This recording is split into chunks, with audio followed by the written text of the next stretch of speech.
Clube Pet CBN, com Tatiana Saque.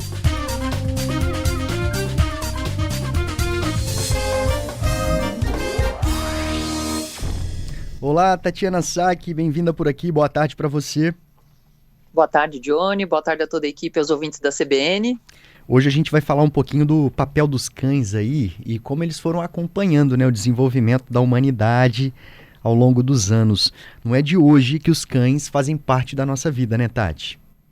Exatamente, Johnny, dia 26 de agosto, né, anteontem, foi o Dia Internacional do Cão.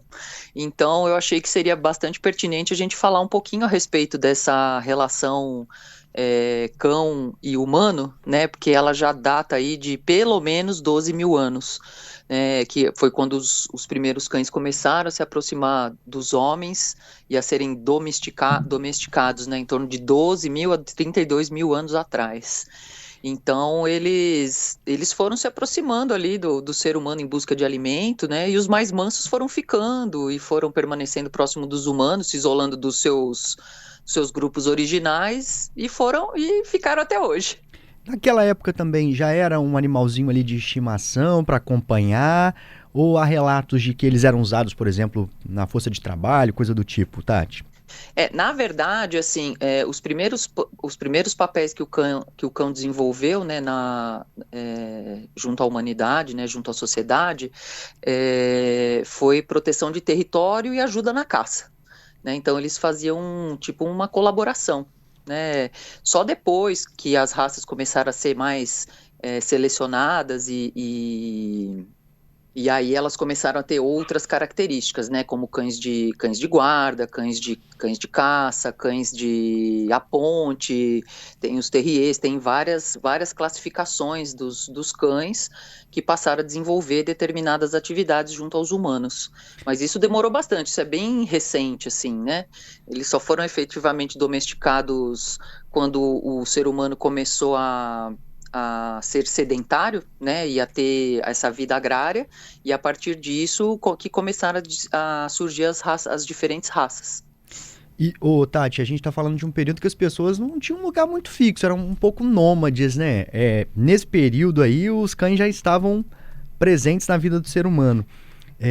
Já Quando que teve uma virada de chave, assim, que começaram mesmo a fazer parte no convívio das cidades e ser levado para dentro de casa? Isso é mais Então, recente? isso é mais recente, né? Assim, por exemplo, os cães de companhia, eles se tornaram populares, assim, nos últimos 200 anos, né? Até então, eles acabavam sendo mais os cães da nobreza, né? Acabavam ficando em famílias abastadas, e, e, e antes eles realmente desenvolviam essas funções de guarda, principalmente guarda, pastoreio, né? Eles ficavam ali junto dos seres humanos, mas essa relação ela ficou mais íntima realmente quando o ser humano realmente se tornou sedentário e agrário, né? E começou a plantar seu alimento. Tati, e quando a gente... Adalberto aqui, boa tarde, tudo bem? Oi, Adalberto, boa tarde. Queria navegar um pouquinho na história aí contigo ainda. Tem aquela famosa frase, né, Johnny, que é o seguinte, que o cachorro é o melhor amigo do homem, né? Eu queria saber, isso daí surge também dessa relação aí que a gente foi tendo ao longo do tempo ali entre o cão e seus tutores, Tati? Sem dúvida, sem dúvida. O que acontece, né? Todo cão, ele descende do lobo, né? Eles são todos, têm o mesmo descendente comum. E os animais que se aproximaram né, dos grupos de humanos, os que acabavam ficando eram os mais mansos, os que fugiam menos, os que tinham menos medo, os que eram menos agressivos. E com o tempo, isso começou a levar a determinadas mudanças genéticas que foram favoráveis, né? Tanto na questão física quanto na questão comportamental. Os animais passaram a ter menos medo dos humanos, eles ficaram mais dóceis, eles criaram essa capacidade maior de criar vínculo, né? E de se adequar ao ambiente e à sociedade. E aí, com o passar do tempo, eles eles adquiriram esse padrão chamado de neotenia, que é um comportamento infantil, né, que a gente ama tanto nos cachorros, que a gente fala, às vezes você tem lá o cachorrinho de 15 anos e que adora brincar e adora se comportar como se fosse um filhote, então isso também atraiu muito o interesse do ser humano pelo cachorro, né? Qualquer bobeirinha eles estão felizes, né, Tati? Não pode... Eles estão felizes, Cachorro, você joga novelo de lã ali, ele sai correndo atrás. É uma coisa de louco. Ô Tati, e hoje a gente vê que os cães, por exemplo, eles ainda ajudam muitas pessoas que têm problema para socializar, têm alguma deficiência e eles conseguem ajudar a resolver esses problemas, né? Quando a gente pensa num deficiente visual, o cão ajuda a conduzir essa pessoa. Determinadas síndromes também, a presença do cãozinho ali ajuda essa pessoa a ficar mais tranquila. Ele continua tendo um papel muito importante, né?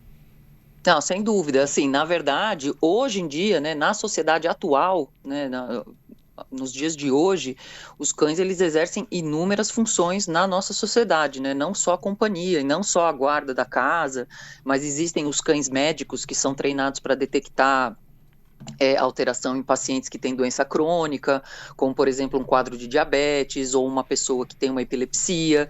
O animal ele consegue saber antes da crise chegar, né, que essa pessoa está passando mal, então ele acaba sendo um cão de alerta. Tem animais que são treinados para farejar determinados tipos de câncer que muitas vezes são detectados muito antes da pessoa até mesmo saber que está doente. E tem os cães de terapia, né? Tem os cães de terapia assistida que frequentam hospitais, clínicas, que vão levar alegria para as pessoas, vão levar saúde, bem-estar, divertir, né? Isso acaba diminuindo bastante os quadros de estresse, de ansiedade, de depressão e melhora na recuperação dos pacientes. Então eles têm essa função médica e terapêutica, bastante eficiente, inclusive.